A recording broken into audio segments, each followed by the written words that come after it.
The Last Word with Life Pharmacy. Over 100 local pharmacies nationwide that are always here to help. Life Pharmacy. Live better together.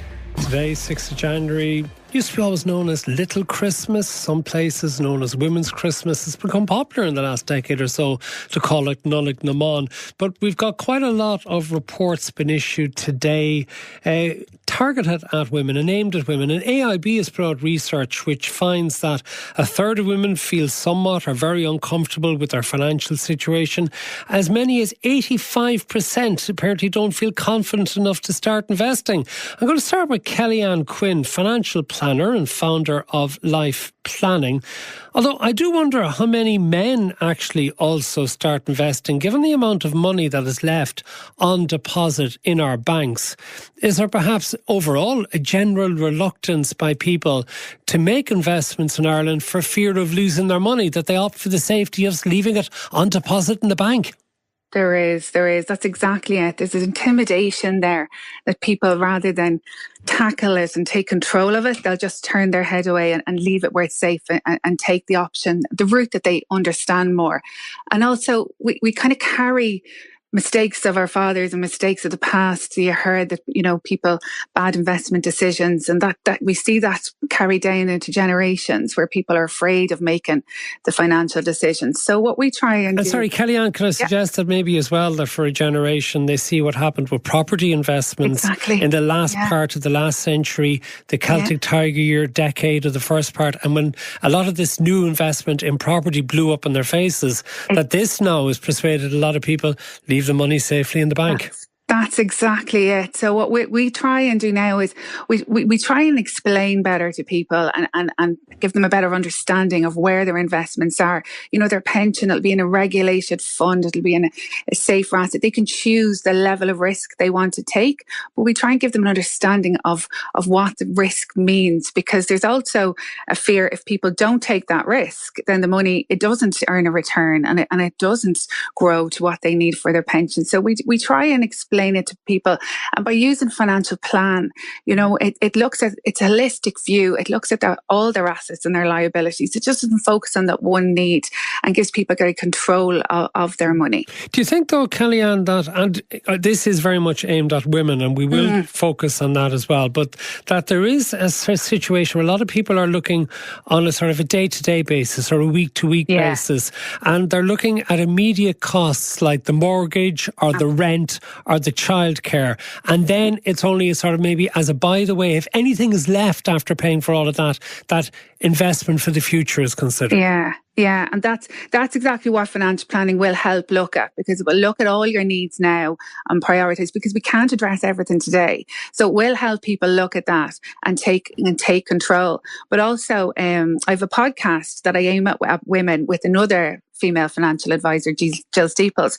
And what we do is we just pick a topic every 2 weeks and just chat around it to try and give people the confidence that when they go into an advisor or a financial planner, that they'll understand, be able to understand the jargon a little bit better, know what questions to ask. Because I know when I tell people, especially women, that I'm a financial planner, they get the ick. They go, oh no, I don't want to talk to you. They can visualise those pension benefit statements in their drawers that they don't want to look at. They put their head in the sand. Whereas we're trying to help people, just get more comfortable talking about it and asking questions. Because as advisors, we want people to ask us. We want to help them and we want to bring it. But there can be, I think sometimes people feel that they need to understand and nod along and not to look stupid. But I don't understand when I go to a mechanic. I don't understand everything he's telling me. And we should feel the same. We should be able to ask the same questions when it comes to our finances. I want to bring in Jennifer Keane, founder of paygap.ie, because is it the case that for many women that they don't have the money to invest because in the first place they're not earning as much as men, often in cases when they're doing exactly the same work? Hi, Matt. It more or less is. I mean, unfortunately, the data shows that the pay gap does persist. Now, it's not the same as the legal principle of equal pay, right? But the percentage gap that you see is essentially a representation of our earning potential over the lifetime of our career.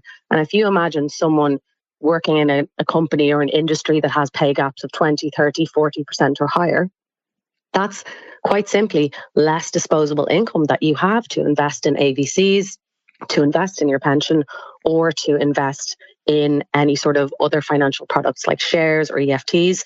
And so, of course, you're going to be then more risk averse because you have more to lose. You don't have as much to invest, and the consequence for that investment maybe not working out the way you want is going to be greater, because that's going to be a greater proportion of the income that you have. Okay. And is this because of women maybe taking time out during their working career to either to have children or to act as carers, be it for the children or maybe for their parents or for other people? Or is it that they simply don't get paid the correct amount of money for the work that they're doing by comparison with men, that companies can often be biased towards paying men more? I think it's a combination of all of the above and more, really. I mean, the reality is, of course, absolutely, women do take time out of work to have children, to raise them. Women do still disproportionately take on childcare and elder care, and that is reflected in time we have to take out of work, which is, of course, then reflected in the progression through an industry or a company and ultimately our paycheck. But there's also a lot of societal pressure that dictates that. And when you look at the figures of who's in senior leadership in different companies and industries, we also have to look at, well, then who's making the policies about how people progress in those companies, and who's making the policies about, for example, whether or not a company pays maternity leave. If a company, the majority of the senior leadership is men, are they considering the impact of what it means when a company doesn't pay maternity leave, both short-term and long-term, on a woman's financial prospects?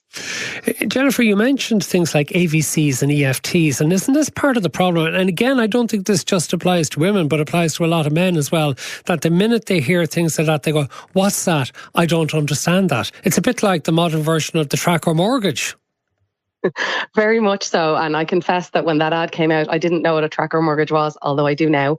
I do wonder sometimes myself. My mum worked in banking, so I had a good financial backing when I was growing up, a good financial grounding. But I've had female colleagues come to me in the workplace rather than any other male co-workers to explain things because they're concerned that they're going to be talked down to, or people are going to react as if they're asking stupid questions. But they're not stupid questions, because, to be honest, in the pursuit of, I suppose, making sure that every institution fulfills their legal requirements, sometimes that documentation is very opaque and it's very unclear to people what these products are. And the thing is, they're not actually complicated when you look at them. Pension is a fancy savings account, and if you can place a bet, you can buy stocks. But they're not presented in the same way at all. Yeah, the problem is the regulation, while it's wonderful, and the transparency, it's all the disclosure documents that have to be provided along with the important information, so that those important pieces can get lost in the overwhelming level of literature that people get.